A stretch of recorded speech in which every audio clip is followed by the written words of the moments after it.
ലോകപ്രശസ്ത സാമ്പത്തിക ശാസ്ത്രജ്ഞനും അന്താരാഷ്ട്ര നയതന്ത്ര നിരീക്ഷകനുമായ ജെഫ്രി സാക്സ് പശ്ചിമേഷ്യൻ രാഷ്ട്രീയത്തെയും ഇസ്രയേലിന്റെ സൈനിക നയങ്ങളെയും കടന്നാക്രമിച്ചുകൊണ്ട് നടത്തിയ പുതിയ പ്രസ്താവനകൾ ആഗോളതലത്തിൽ വൻ ചർച്ചകൾക്ക് വഴിവെച്ചിരിക്കുകയാണ്.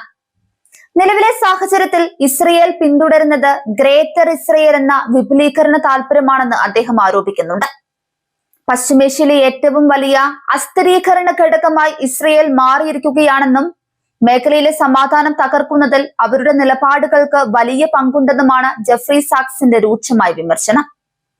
ഇറാനും അമേരിക്കയും തമ്മിൽ വെടിനിർത്തൽ ചർച്ചകൾ നടക്കുന്ന ഈ സമയത്ത് അദ്ദേഹത്തിന്റെ വാക്കുകൾക്ക് വലിയ രാഷ്ട്രീയ പ്രസക്തിയുണ്ട്.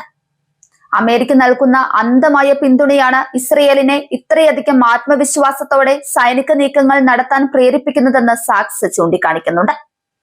വാഷിംഗ്ടണിന്റെ സഹായം ഉള്ളതിനാൽ തന്നെ യാതൊരുവിധ പരിശോധനകളോ നിയന്ത്രണങ്ങളോ ഇല്ലാതെ വിവിധ മേഖലകളിൽ ഒരേ സമയം സൈനിക ആക്രമണങ്ങൾ നടത്താൻ ഇസ്രയേലിന് സാധിക്കുന്നു. അന്താരാഷ്ട്ര നിയമങ്ങളെയും മനുഷ്യാവകാശങ്ങളെയും അവഗണിച്ചുകൊണ്ട് മുന്നോട്ടു പോകാൻ ഇസ്രയേലിന് ധൈര്യം നൽകുന്നത് അമേരിക്കയുടെ പണവും ആയുധങ്ങളുമാണെന്ന് അദ്ദേഹം തുറന്നടിച്ചു. ഈ അവിശുദ്ധ സഖ്യം മേഖലയിലെ സംഘർഷങ്ങളെ കൂടുതൽ സങ്കീർണമാക്കുകയാണ് ചെയ്യുന്നത്. നിലവിലെ ആഗോള സാഹചര്യം 1962 ക്യൂബൻ മിസൈൽ പ്രതിസന്ധിയേക്കാൾ അപകടകരമാണെന്നാണ് ജെഫ്രി സാക്സ് മുന്നറിയിപ്പ് നൽകുന്നത്. ലോകം ഒരു വലിയ ആണവ യുദ്ധത്തിന്റെയോ അല്ലെങ്കിൽ പൂർണ്ണമായ തകർച്ചയുടെയോ വക്കിലാണെന്ന് അദ്ദേഹം കരുതുന്നുണ്ട്. വൻ ശക്തികൾ തമ്മിലുള്ള നേരിട്ടുള്ള ഏറ്റുമുട്ടലിലേക്ക് കാര്യങ്ങൾ നീങ്ങിയാൽ അത് ലോകത്തിന് താങ്ങാവുന്നതിലും അപ്പുറമായിരിക്കും. യുദ്ധം പശ്ചിമേഷ്യയിൽ മാത്രം ഒതുങ്ങി നിൽക്കില്ലെന്നും അത് ആഗോളതലത്തിൽ വലിയ പ്രത്യാഘാതങ്ങൾ ഉണ്ടാക്കുമെന്നും അദ്ദേഹം ഓർമ്മിപ്പിക്കുന്നുണ്ട്.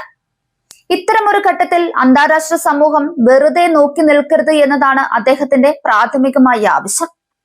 മേഖലയിലെ സംഘർഷം തുടരുന്നത് ആഗോള സാമ്പത്തിക വ്യവസ്ഥയെയും ദോഷകരമായി ബാധിക്കും.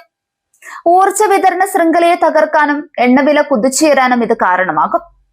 ഈ സാമ്പത്തിക ആഘാതം ലോകത്തിലെ ദരിദ്ര രാജ്യങ്ങളെയാകും ഏറ്റവും കൂടുതൽ ബാധിക്കുക. അതുകൊണ്ട് തന്നെ ഈ സൈനിക നീക്കങ്ങൾ അവസാനിപ്പിക്കാൻ അടിയന്തരമായി അന്താരാഷ്ട്ര ഇടപെടൽ ആവശ്യമാണെന്ന് സാക്സ് വാദിക്കുന്നുണ്ട്.